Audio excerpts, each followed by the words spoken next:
The woods can be dense for our acts. The sea can be deep for our diving. Hope comes and stops us in our tracks.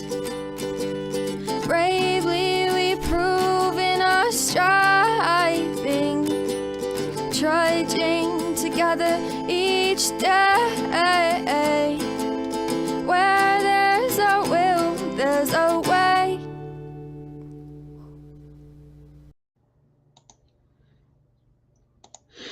Good morning, everybody. Hope everybody's having a good day, good Wednesday. I've been a day off all week.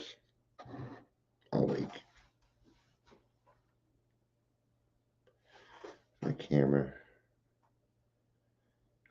sucks. Okay, maybe it's not.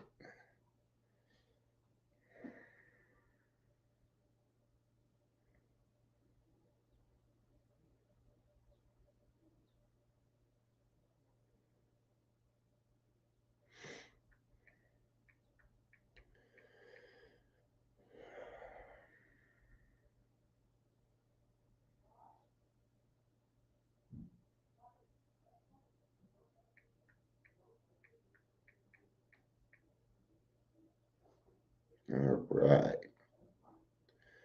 So today we're going to be talking about the only requirement. We'll be reading out of the 12 by 12 today, page 139. God, this is just, you see, you may not know it yet. See, it's doing this little shaky thing. I don't like that. Let's see if we can. Let's go to standard and see if that helps the camera out any. So it might be restreaming my computer. Not yet. No, it's not helping any. Put it back where it was. That means it's my internet connection. That I can deal with. So no biggie.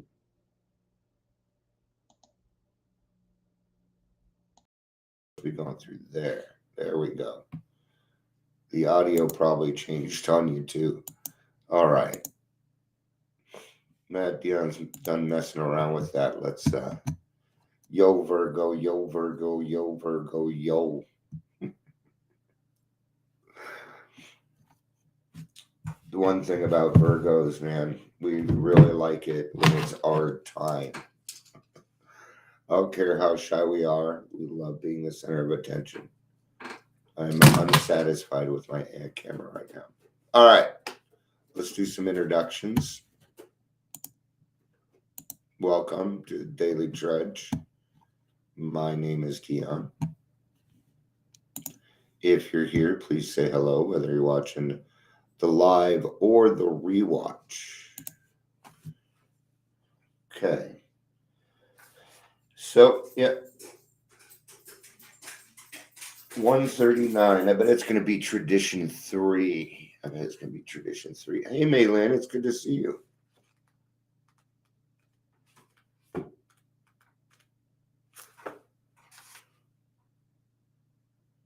$139. Man, wasn't even close. I keep mixing stuff up in my head. It's driving me crazy. Look at that, tradition 3. All right, let's go ahead and get started.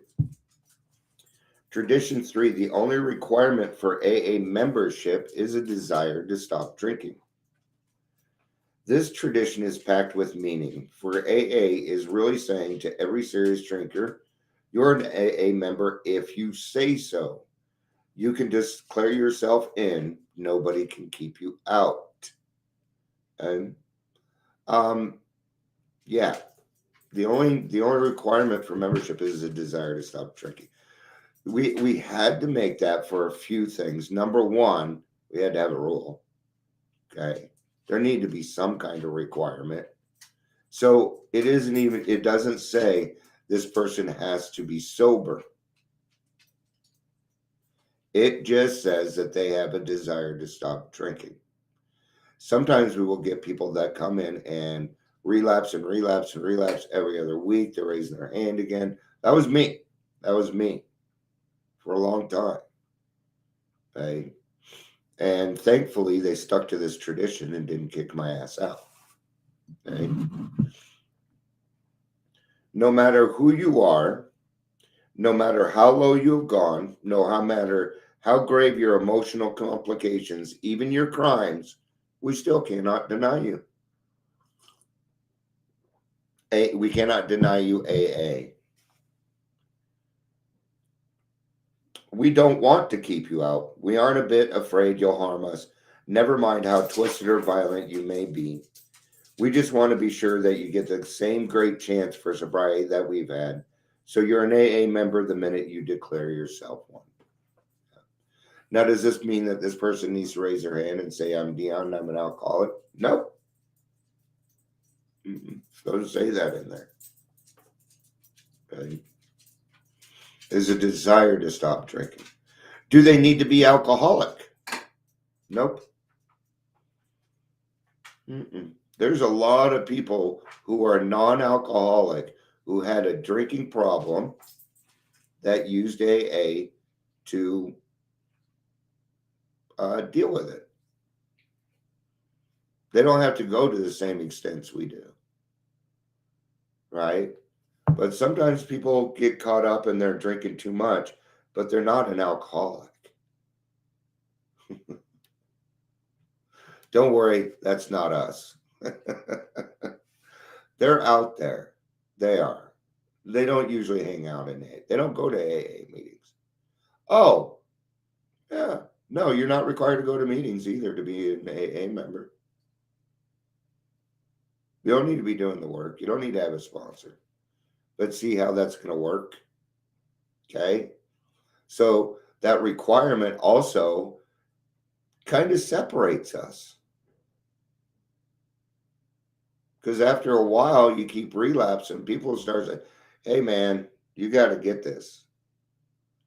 Thankfully, I had a man came up to me and said, hey, Dion, we love you here, but this got to stop. You need God in your life, and you need it now. Let's go. And he was my sponsor. To establish this principle of membership took years of harrowing experience. In our early times, nothing seemed so fragile, so easily breakable as an AA group. Hardly an alcoholic we've approached paid any attention. Most of those who did join us were like flickering candles in the windstorm. Time after time, their uncertain flames blew out and wouldn't be relighted. Our unspoken constant thought was, which of us may be next?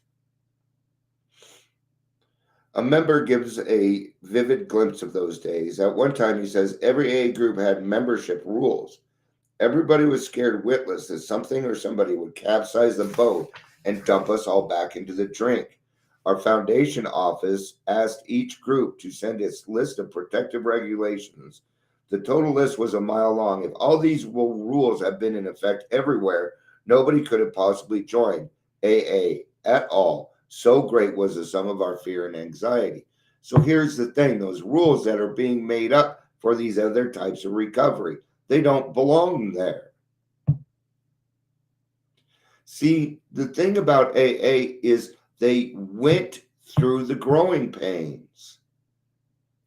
And if you want to go through the growing pains again because you're going to do it the right way, have fun. And good job, man. At least you're going to do it the right way. But you don't need to. You don't need to.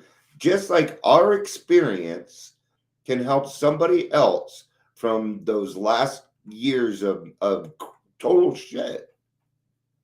Okay? We can do the same here. Okay? And do you have that anxiety and fear now when you go to AA? No, it feels like it's just supposed to be, it's the way that it's supposed to be, huh? I get it.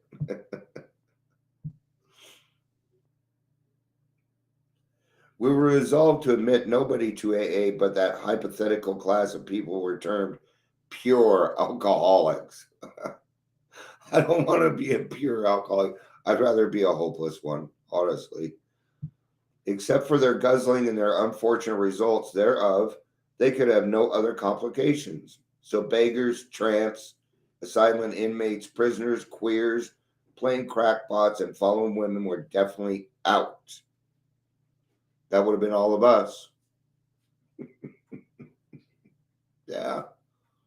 I would not. No. Because I was a tramp, I was a queer, and I was a plain crackpot. Right? Queer in that day means something just a little different. Okay? It means odd, off base. Okay? Which I don't, that's why I don't understand why they took the word. But anyway. Yes, sir, we cater only to pure and respectable alcoholics. You should,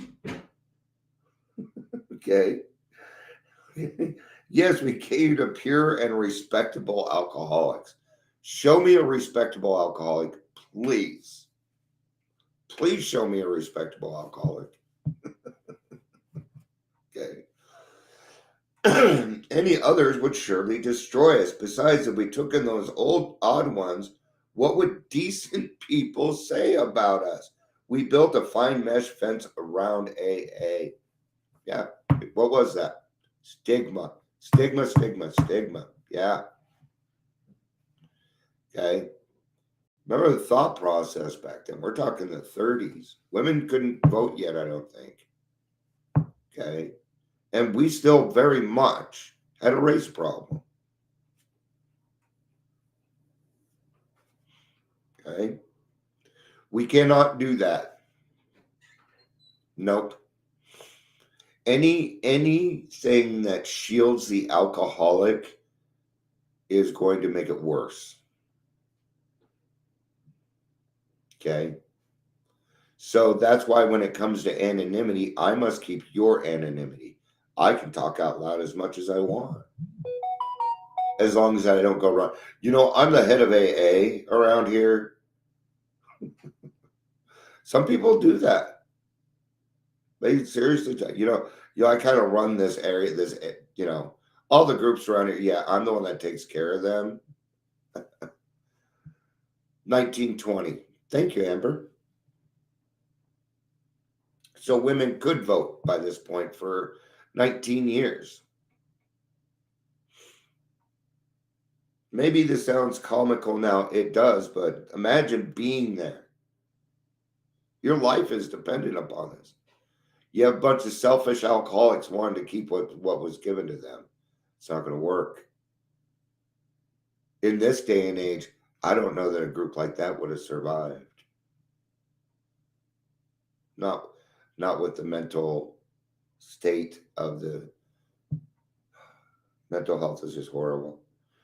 Maybe you think we old timers were pretty intolerant, but I can tell you there was nothing funny about the situation then. We were grim because we felt our lives and homes were threatened, and that was no laughing matter. Okay, if you feel like your house is threatened, are you going to do something about it? Yes, you are. Okay, somebody comes into this house in the middle of the night without permission will be hurt. I don't own guns, and I'm not a violent person unless you fuck with my house. Caveman time. Okay. Intolerant, you say? Well, we were frightened. Fear. See how fear? There it is again. Naturally, we began to act like most everybody does when afraid. After all, isn't fear the true basis of intolerance? Yes, we were intolerant. I'm going to do one more paragraph and then we'll do the reading and wrap it up. How could we then guess all these fears were to prove groundless? How could we know that thousands of these sometimes frightening people were to make astonishing recoveries and become our greatest workers and intimate friends? Was it credible that AA was to have a divorce rate far lower than the average? Isn't that a great statistic? Was it credible that AA was to have a divorce rate far lower than the average? Wow, that's that's pretty good. So I'm gonna tell you something. This might have been in my experience. The further you've gone down, the more fucked up you were, the more you're going to be able to help, the more people you're going to be able to help. Yeah. Could we foresee that troublesome people were to become our principal teachers of patience and tolerance? Could any then imagine a society which could include every conceivable kind of character and cut across every barrier of race, creed, politics, and language with ease? Now, go to any other RCO recovery center organization, go in there and you just go check it out. Yeah, I'm interested in your organization. Watch what happens. All right, well, the first thing we offer is toxic positivity. I'm grateful that the third tradition only, and how do I know that? Because they won't let me around. Isn't the only requirement a desire?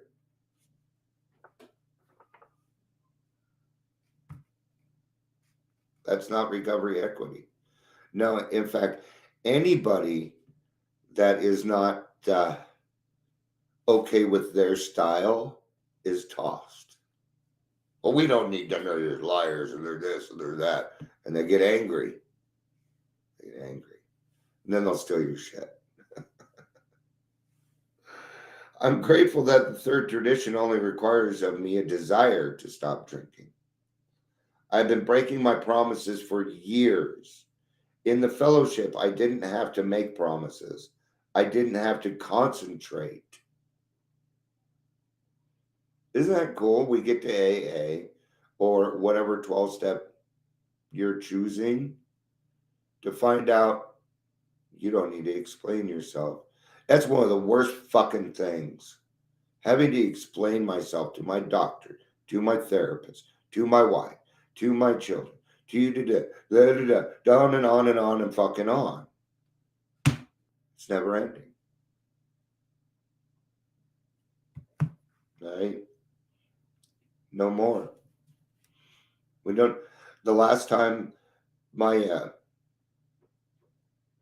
I don't remember this, but the day that I got out of detox and I was done. I had relapsed during my 4-step. I went up. I guess I went up to my wife and I said, "I need you to take me to detox, and this will be the last time." And when I got home, she said, "You didn't do what you usually did, which was make promises, be enthusiastic, or anything else. You just started going to meetings." I'll remember the first couple months of my sobriety. And she said, "Dion, you just started going to meetings." And that was it. She said, "I don't know how I knew, but I knew you were done." So, hi, Ingrid. I'm kind of wrapping up.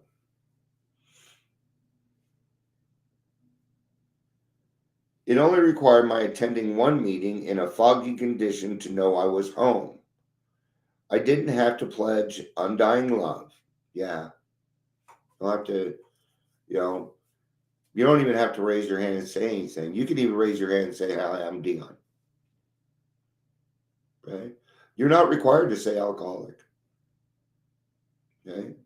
But let's stay away from, just announce yourself. "I'm Dion, I'm an alcoholic." Sometimes we screw around. Like I like Ingrid's. "Hi, I'm Ingrid, same last name." I always thought that one was funny. Oh, okay. What the heck is that? You have a great afternoon too, Ingrid. I love you, honey. I didn't have to pledge undying love. Here, strangers hugged me. It gets better, they said. And one day at a time, you can do it. They were no longer strangers, but caring friends. I ask God to help me reach out to people desiring sobriety and to please keep me grateful. Yeah, I remember the outgoing love. Even if, even my first sponsor, he was a tough motherfucker. Okay. He was 5'1". Probably weighed like 95 pounds, soaking wet. You didn't mess with him, right? By the time he was my sponsor, he had spent over 20 years living on Skid Row, and he had 20 years of sobriety, right? And boy, did he keep my ass line. He would tell me, Dion, you don't know shit from apple butter. You don't know nothing, right? But so when I got sober the first time when I was 18, I went into a place called the Phoenix Concept, and it was a place for homeless alcoholics, and they didn't realize I was 18 at the time. And they actually came back to me a couple weeks later and said, Dion, if we would have known that you were 18, we may not have let you in. And I went on to tell them, well, I've been living on my own since I was 14. And I'm legally emancipated. I can do whatever I want. I'm like, okay, there we go. And I stayed for the full year. I got 12 years of sobriety. Okay, let me tell you something. I was this young punk kid, and I was being taken care of by a group of people I was told to stay away from my whole life. Oh, don't mess with those Skid Row people. They'll stab you. They'll stab you and take your money. I remember when I was in Boy Scouts, we used to go clean up stuff, and they would tell us to bring a knife. Okay. So the same people that society told me were the dredges of life, that were horrible people, were the same ones that welcomed me with open arms and said, hey, Dion, it doesn't matter the fact that you're 18. You got to stay here. All right. Thank you, everybody, for being here. I appreciate it. Good stuff. I love you. Peace out and have a day.